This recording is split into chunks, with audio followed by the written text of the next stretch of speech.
We're talking with Betty Hill, famous and first abductee. September 19th, 1961, Betty, while driving with her husband Barney, was heading south from Canada. Right. When very early in the morning, he saw a strange light behind the car. It was September 19th. But what time was that, Betty, that this light behind the car appeared? Well, we had crossed over the border into New Hampshire, and I think we started to see this light following. Actually, in the very beginning, I noticed a bright light in the sky, and I thought I was discovering a new planet until it started to move. And this was about 10:30, 11 o'clock at night. So we stopped the car and got out to see what this, we thought it was a plane. So we stopped the car to get out to look at it. And that's when it changed direction and started coming in towards us. Now that was in about the Lancaster area. So, And then it followed us for about 30 miles. Paced our car. and all the while you and Barney were discussing it. What is this? What is that? Yes, see, Barney did in World War II. He knew planes. And he's trying to identify this.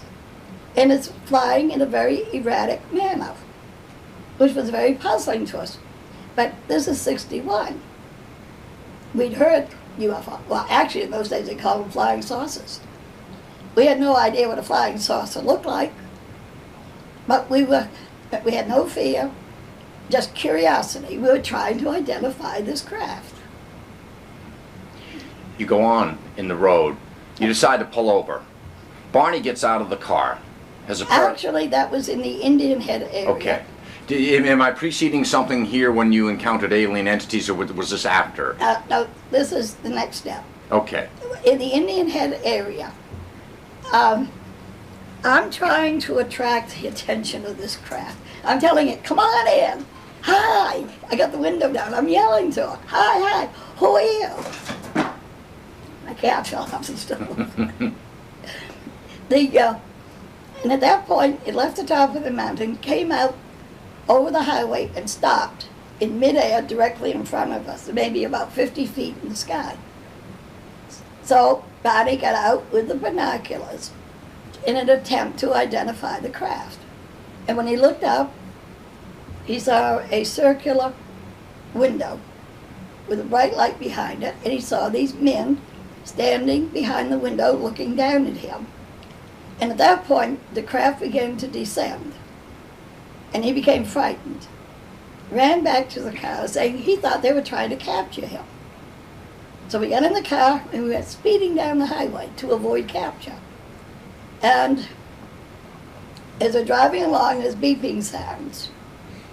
That sounds like something was hitting the trunk of the car, and the car vibrated.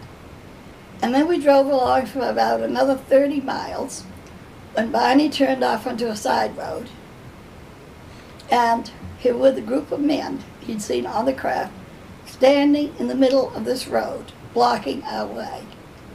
And naturally, he had to stop the car.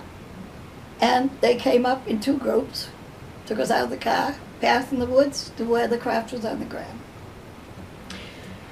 At that point, strange thoughts started going through your head, thoughts that weren't your own. Did you have some sort of telepathic communication with these entities, or? All our communication was verbal. Verbal? Right. Oh, interesting. Yep. They spoke English in a limited way.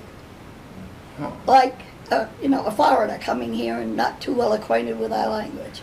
But in the same time using common colloquialisms of the day, like you'll be back in no time, or something of that ilk.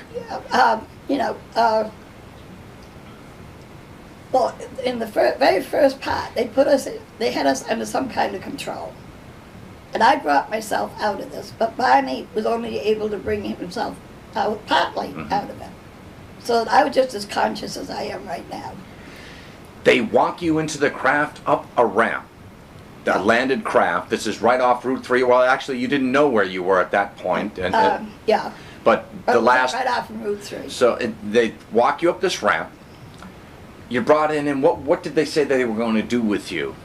Well, when we got up to the door, I was not going to go in. So I socked him. You punched the entity. Yeah. In fact, I put up such a battle that my dress is badly torn. And he said, you know, come on. All we want to do is some simple tests. And as soon as the tests are over, we'll take you back to your car and you'll be on your way. Let's just go back to those type of entities. They were your classic alien, gray-shaped, No. cat-like. No, they weren't. Okay. They're a form of human being. They were a form of human being. Right. Did they have cat-like or Cheshire-like eyes? They had larger eyes than ours, smaller nose, and smaller mouth. No protruding part of the ear and no hair. So But not they're people. nothing like these classic grays you see your Whitley Strieber's. I don't Okay. know. I've never seen those. I don't know what they're talking about. Sure. Okay. There was a leader of. Well, we gave them different names to identify him. Now, I don't know if he was the leader or the interpreter, but we called him the leader. And then there was the one who did the testing. We called him the examiner. There were 9 others who stayed out in the corridor, and we called them the crew members. Okay. So you're on board. What do you remember? What you saw when you entered the craft? Did something must have taken you aback, saying this is amazing, or what type of craft am I inside? Can you describe as to what you collectively remember? Went in to a corridor, and then I was taken into a room, and I had to step up because the level of the floor was above the corridor, and it was an oval-shaped door like we would see on a ship. Do you remember at that point? Did they specify what their agenda at that point was? Were you going immediately in for the examination, or what? They had taken us strictly to actually, they wanted to find out how we were like them or different from them physically. Mm-hmm. Yeah. Did you feel that you were chosen for this, or you happened to be in the wrong area at the wrong time, or the right area at the right time? Well, now I figure it was the right time in the right area. But I think I brought it on myself. You know, I'm waving to him and yelling to him, and hey, who are you? And, You get into the examination room. You're separated from Barney. right, he's taken into the second room. Your examination, and again, all this comes out in later dreams and hypnosis, but immediately do they remove your clothes and perform, what happens? You'll have to, I'm tainted by all the popular lore of abduction stories. What do they do? I don't know anything about those stories. That's good. Well, you're better off.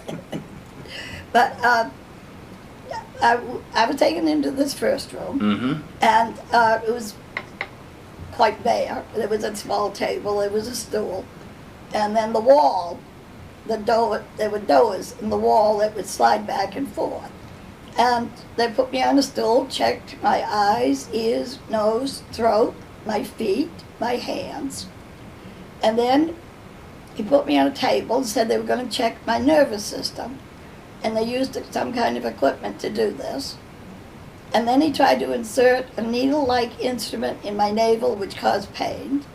So they stopped doing it.